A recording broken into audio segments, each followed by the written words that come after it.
dañoo ñëw fii tey dans le cadre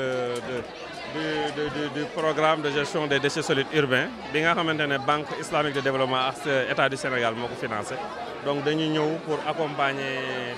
PGS bi nga xam ne mooy plan de gestion environnementale et sociale bi entreprise bi war a exécuter travaux yi war a financer. PGS boobu lan la sensibilisation la ak accompagnement en petit matériel bi la ñu indi ak tamit matériel lourd ànd ak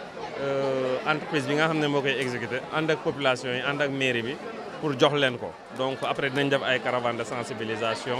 et puis ànd ak ñoom ci liggéey bi booba infrastructure yi di pare. matériel bi ay pelle la ay balai coco ay râteau ay bac ay am na matériel lourd tamit benn tasseuse pelle mécanique pratiquement lépp loo xam ne soxla nga ko pour collecter rek indi nañ ko. mawlud bi ñu ngi koy préparé en grande pompe ñu ngi koy préparé lundi incha allah dinañ fi ñëw pour def lancement officiel lu mawlud bi bu ñu ñëwee dinañu wax lan la ñu indi ak nan lañ ko nar a defee te it am nañu yaakaar ne buñ ci duggee dinañ ko def defin boo xamante ne kenn du ci mer. renforcement bi commencé nañ ko bu yàgg depuis 1 mois et demi renforcé nañu dispositif de collecte bi am biir Tivaouane yokk nañ benn tasseuse yi fiy daw ñi ngi xool circuit yi di ko élargir nañ fi teg benn dispositif bu tuuti boo xamante ne pour accompagner groupement de femmes yi te loolu dañ koy continuer. yaakaar naa ni damay dellu si waat rek si programme bi en général bi nga xamante ni comme nuñ ko waxee léegi Tivaouane la Touba ak Kaolack donc commencé na depuis le mois de mai njëkkoon nañ fi ñëw dajante ak fii si Tivaouane ak autorités religieuses yi ak autorités aussi administratives yi ñoom ñi nga xamante ni ñoom ñooy jiite dëkk bi vraiment ñu teral ñu sagal ñu bu baax a baax jël projet bi nag def ko seen projet boobu ñu dellu si fi waat depuis lundi bi passé ñu def formation caravane bi nag tey lañ koy lancé ma leen di soññ bu baax a baax pour que caravane bi nii ñuy def ñu am si ndam muy fii ak muy si yeneen dëkk yi di sant bu baax a baax nag mairie bu Tivaouane nga xamante ni tey mobilisation bi yépp bu amee bu ñuy wax dëgg te yàlla tax yàlla ak ñoom la di sant tamit les 140 femmes groupement de femmes kon yi nga xamante ni tey ñoom ñoo ñëw fii jël projet bi def ko seen projet bopp te yaakaar naa ni ñu fi jàll ñépp wax nañ ko monsieur le maire wax na ko mais tey lancement rek la dañu woo ñépp ñu daje fii nii pour que ñu commencer activité yi wante suba incha allah dinañu dem Ndindi muy le 9 le 10 incha allah ñu dem Bayti Balla Dia oui, le 11 Dabakh. ñu dem Dabakh le 12 ñu dem Kër Selko ak Kër Sala le 13 nag ñu jeexalee Goumoun incha allah donc ma leen di sant di leen gërëm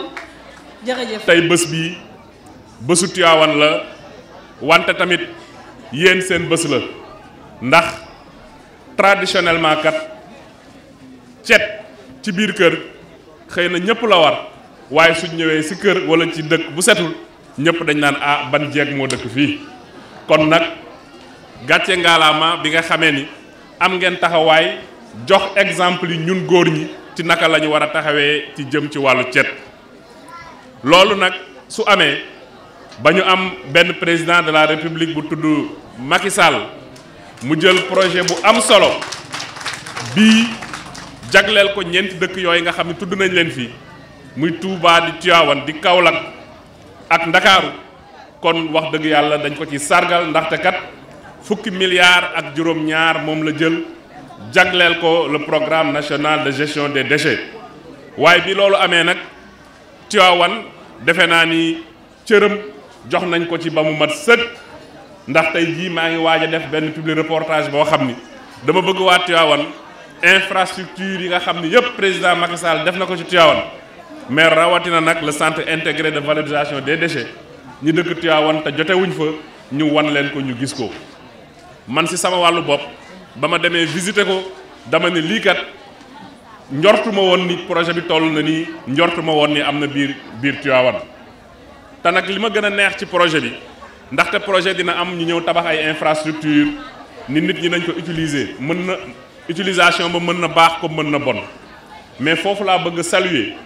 approche bi nga xamante nii PNGD ak UCG am nañ ko ci bii projet ndax dañ ci dugal volet bu am solo boo xamante nii tey jii moo ñu fi dajale muy le volet environnement ànd ci ak le cabinet RAJ ndaxte nag lépp loo xamante nii yaa ngi koy def wan nga xool situation de référence bi nga jógee fan nga leen fekk ak ëllëg fan nga leen di yóbbu mu laaj également ay comportement yu bees yoo xam ne Ablaye Mbuub ñëw na ci léegi loolu yëpp nag yaakaar nañ ci waa Tivaouane waaye yaakaar nañ leen ci yéen jigéen ñi bu baax a baax ñi ngi may wax ni 2000 bale la yoo xamante ni aussi approche bi demuñu jéggaani ko mais ay bale yoo xam ne ñi koy defar dinañ si mën a daan seen doole ndax bale ay artisan ñoom ñoo koy defar 100 brouettes 200 pelle joxe lu toll si 200 ak juróom fukk ci ay râteau joxe lu toll di junni ak juróomi téeméeri masque téeméeri bare cantonnier ak junni tamit lii nag méngoo na ak soxla waa dëkk bi di leen sant di leen gërëm di rafetlu bu baax a baax nag suñu cérémonie bii di ñaan yàlla ñu dajawaat fii ay yoon yu bari ci cadre boo xamante ne nii lépp rek ci njariñu Tivaouane lay doon